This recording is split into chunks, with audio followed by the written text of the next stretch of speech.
तो इसमें हम एक बात और ये कह रहे थे कि स्वार्थ कब उत्पन्न होता है, एक और, क्योंकि कोई भी कर्म जो कर्मयोग है वह बात करता है निस्वार्थ होने की। अब अगर आप सच्चे अर्थों में समझेंगे तो स्वार्थ और निस्वार्थ, स्वार्थ के बिना कोई कर्म हो नहीं सकता सच्चे अर्थों में अगर आप समझेंगे तो, ठीक है। निस्वार्थ स्वार्थ का विरोधी नहीं है। निस्वार्थ जो शब्द है वह स्वार्थ का विरोधी नहीं है, बल्कि सच्चे स्वार्थ के प्रति सजगता को इंगित करता है ना। सच्चे स्वार्थ का मतलब क्या हो, आप यह शरीर तो नहीं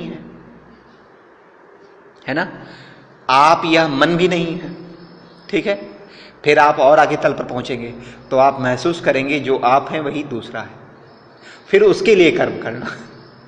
तो जब आप उसके लिए कर्म करना शुरू कर देते हैं, उसकी जागरूकता में कर्म करना शुरू कर देते हैं, तो आपके स्व का विस्तार होने लगता है। क्या होने लगता है? स्व का विस्तार होने लगता है। आप समाज के लिए, आप समाज को देख रहे हैं, कोई पीड़ा है, कोई परेशानी है, तो उसके लिए भी आप व्याकुल हो उठते हैं और उसके लिए कुछ कर्म आप शुरू कर देते हैं, है ना, कुछ ना कुछ कर्म।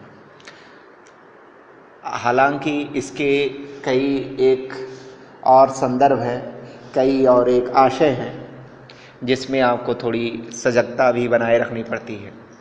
कई बार क्या होता है कि आप अपने स्व का विस्तार करें, स्व का विस्तार करना निश्चित रूप से बहुत अच्छा है और हमेशा इसका परिणाम सकारात्मक ही मिलता है आपको। लेकिन उसके साथ में स्व के विस्तार करते समय कुछ एक सावधानियां हमें ध्यान में रखनी पड़ती हैं। उदाहरण के लिए इसका कुछ व्यवहारिक आशय है।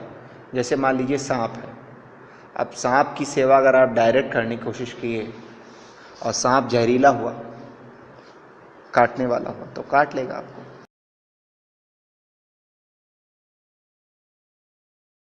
स्व का विस्तार करते हैं, कर्मयोग करते हैं, तो आपको ध्यान में रखना पड़ता है कि व्यक्ति कि पीड़ित है, हम इस व्यक्ति की किस रूप में मदद कर सकते हैं, कैसे मदद कर सकते हैं। आप मान लीजिए मदद नहीं कर पा रहे हैं तो आप इतना भी कर देते हैं, उसके लिए सहानुभूति, भगवान से प्रार्थना, तो उतना भी उपयुक्त है। अब ठीक, तो ये बात हमने समझी कि स्व का विस्तार करें कर्मयोग में, लेकिन समझदारी पूर्वक करें। आप परिस्थितियों का, अपने संसाधनों का, अपनी क्षमता का आकलन कर लें, उसी अनुसार आप आगे बढ़ें, है ना। भगवान बुद्ध भी आप देखिए दूसरे लोगों का सहयोग करने के लिए तब निकले जब वो जो है उस स्थिति में पहुंच गए जिसमें वो सहयोग कर सके, तो फिर उन्होंने लोगों की मदद करने की ठानी। उसके पहले अंगुलीमाल के पास नहीं गए, जब निर्वाण को प्राप्त कर लिए वो, तब अंगुलीमाल के पास में गए और फिर अंगुलीमाल मुक्त भी उसको कर दिए।